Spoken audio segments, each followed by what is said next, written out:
As-tu parfois l'impression que les hommes sont une espèce à part entière? J'ai même envie de dire une espèce étrange. Tu ne comprends rien à leur comportement. Un jour, ils s'intéressent à toi, et puis le lendemain, tu n'as plus aucune nouvelle. Et t'as parfois l'impression que, en tant qu'homme, on ne ressent absolument rien. Comme si on était complètement sans âme. Finalement, tu ne sais pas sur quel pied danser, et tu adoptes toi-même un comportement qui n'est pas le tien. Tu marches littéralement sur des œufs. Parce que tu as peur de provoquer chez lui un comportement complètement inattendu. Et c'est normal. Dans cette vidéo, je vais partager avec toi 5 comportements que tu dois absolument comprendre sur la psychologie masculine. Avant de commencer la vidéo, je voudrais vous remercier vraiment du fond du cœur parce qu'on est de plus en plus nombreux. Mais il y a un petit truc que je remarque, c'est que la majorité des gens qui regardent la chaîne ne sont pas abonnés. Je vais vous demander de prendre vraiment 2 secondes pour vous abonner et activer la cloche. Ça m'aide d'une part à toucher un maximum de personnes et ça me donne aussi beaucoup de force. Ça me motive à vous faire encore plus de vidéos et de vous partager un maximum de valeur. Les hommes et les femmes, nous ne sommes pas pareil. Et vous n'êtes pas sans savoir qu'en fait, il y a une grosse part de génétique là-dedans. Lorsqu'on va fouiller dans le karyotype humain, on se rend compte que les femmes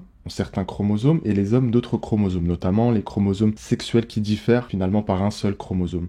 Et cette différence, elle est fondamentale. Cette différence explique pourquoi les hommes et les femmes sont différents et ne fonctionnent pas de la même façon et ne pensent pas de la même façon. Évidemment, l'éducation et la culture viennent mettre leur grain de sel, mais la majorité des différences entre hommes et femmes provient des différences génétiques. Ça, c'est ce qui va déterminer énormément de choses chez les hommes et chez les femmes sur les différents plans, dans l'expression des gènes, mais également sur le plan physiologique et psychologique. Et aujourd'hui, on va s'attarder vraiment sur la psychologie dans les relations. D'ailleurs, en complément de cette vidéo, je te mets dans la barre de description une formation offerte sur la psychologie masculine. Avec ça, tu seras complètement armé pour comprendre les hommes. Le premier point que je vais partager avec toi, on va rentrer dans le vif du sujet tout de suite, c'est qu'en fait, les hommes se décident beaucoup plus rapidement que les femmes. Un homme aura un temps de décision extrêmement rapide. Et la question que tu peux te poser, c'est ok, mais c'est quoi le rapport avec moi ou avec les relations de manière générale? Eh bien, c'est tout simplement que les hommes laissent très rarement la place au doute. Lorsqu'un homme rencontre une femme, il sait tout de suite dans quelle case il va la placer. Alors je sais que parfois on fait des bêtises en tant qu'homme, mais c'est une réalité. Je vais faire simple, il y a 2 cases possibles. Cette femme m'intéresse et c'est une potentielle épouse. Cette femme ne m'intéresse pas du tout et je ne me vois absolument pas cheminer avec elle. En fonction du profil d'homme que tu vas avoir devant toi, eh bien il va décider de te dire simplement que tu n'es pas la bonne personne, de façon différente, et on va aborder un autre point à ce sujet, ou bien alors t'es tombé sur un homme qui n'est pas du tout sérieux et dans ce cas, il va jouer, s'amuser avec toi. Ça, c'est dommage. Mais les hommes qui ont ce genre de problème de comportement, c'est à toi de les mettre dehors, parce qu'ils seront là, quoi que tu fasses. Cette information que je te partage là, elle est super importante et elle va te permettre en fait de faire un tri monstrueux. Un homme qui est indécis, dans 99% des cas, il est juste en train de gratter du temps. Il sait très bien où il veut aller, et surtout où il ne veut pas aller avec toi. Et parfois, il y a des hommes en fait qui sont installés dans un espèce de confort, qui ont des choses à gratter avec toi et qui ne prennent pas de décision. Ils ont toujours, tu sais, le pied sur le seuil de la porte. C'est-à-dire que la porte n'est jamais vraiment fermée. Mais au fond de lui, il sait pertinemment que cette relation ne mènera à rien. En tout cas, de son côté. Et ne te dis pas que c'est de ta faute. Le deuxième point à bien comprendre, c'est que les hommes mentent. Vous allez me dire, oui, mais les femmes aussi.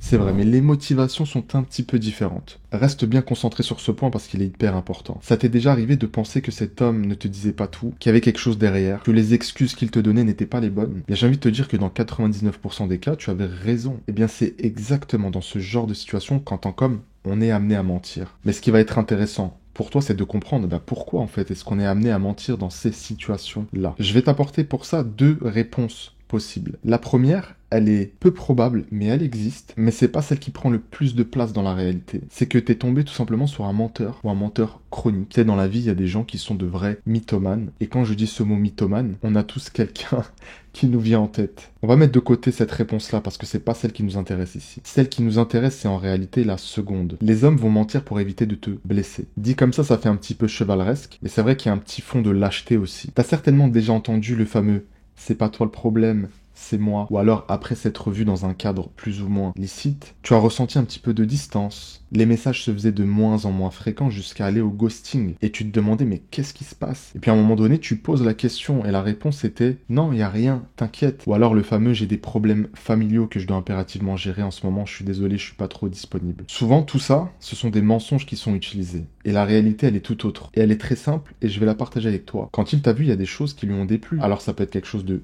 physique, ou alors quelque chose de l'ordre du comportement, des réactions que tu peux avoir, ta façon de rigoler, peu importe. Mais il y a quelque chose qui l'a dérangé, c'est pour ça qu'il prend de plus en plus de distance. Et c'est exactement dans ces conditions-là que les hommes sont amenés à mentir. Et je suis pas en train de dire que c'est de la faute des femmes, mais c'est comme ça qu'on est. Et d'ailleurs, pour la petite histoire, j'ai longtemps été comme ça aussi. Je n'osais pas dire que, voilà, tu me plais pas parce que XY, parce que, je sais pas, t'es pas assez dans le din, ou parce que physiquement, c'est pas ce que je recherche. Donc on se met à ghoster un petit peu. Puis un jour, je me suis dit, tu sais quoi, j'en ai marre, ça me saoule, je vais dire ce que je pense. Et j'ai été agréablement surpris parce que les réactions en face étaient plutôt très bonnes. Mais ce que vous devez comprendre aussi en tant que femme, c'est qu'on est confronté à des femmes qui sont aussi extrêmement agressives et certaines qui ne veulent pas croire ce qu'on leur dit. Et ça aussi, ça vient alimenter ce truc de ne pas vouloir dire la vérité. Évidemment, c'est pas une excuse, on doit être solide et on doit être prêt à l'encaisser. Le point numéro 3, c'est qu'un homme n'exprimera jamais ses émotions et ses sentiments comme toi. Et je sais que souvent vous pensez qu'en tant qu'homme, nous on ressent rien, ou alors on ressent beaucoup moins que vous. Mais ce n'est pas spécialement vrai, c'est juste qu'on a une gestion des émotions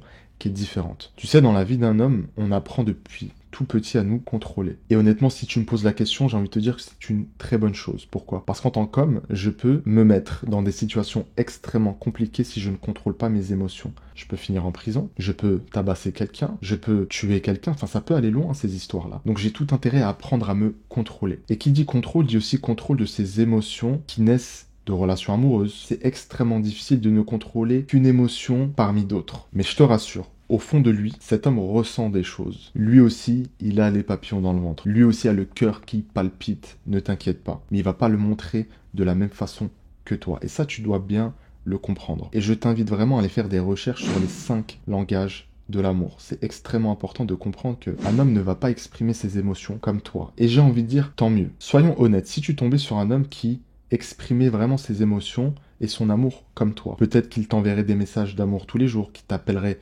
beaucoup plus souvent.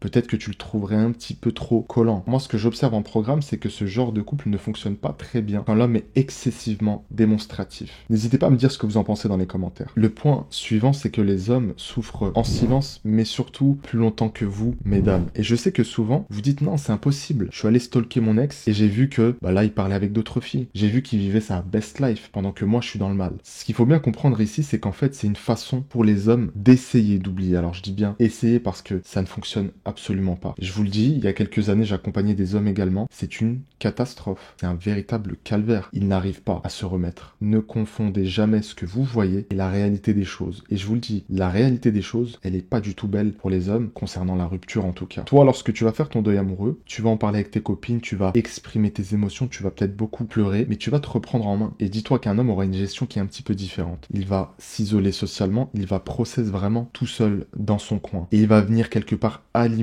la douleur. Il y a une question qu'on me pose beaucoup et honnêtement, je n'ai pas la réponse parce que c'est vraiment pas quantifiable, c'est qui est-ce qui souffre le plus? Je ne peux pas te dire qui souffre le plus parce que je pense que c'est vraiment quelque chose d'individuel, mais ce que je peux te dire, c'est que les hommes souffrent plus longtemps. La 5e chose que tu dois bien comprendre sur les hommes, c'est qu'un homme peut t'aimer, être hyper bien avec toi, se sentir bien entouré, bien dans ta présence, mais il aura toujours besoin d'un moment de solitude. Il aura besoin de ce moment de décompression et souvent c'est juste après le travail. Il a passé une longue journée, il a réalisé un tas de tâches, etc., etc. Et toi aussi, si tu travailles, tu sais de quoi je parle. Il aura absolument besoin de passer dans ce sas de décompression juste après. Et ça peut se traduire vraiment, tu vois, différemment en fonction des hommes. Certains, ils vont rester dans leur voiture après le travail. Puis toi, tu vas regarder par la fenêtre et tu vas le voir dans sa voiture. Tu vas dire, mais qu'est-ce qu'il fait? Il est en train de me tromper?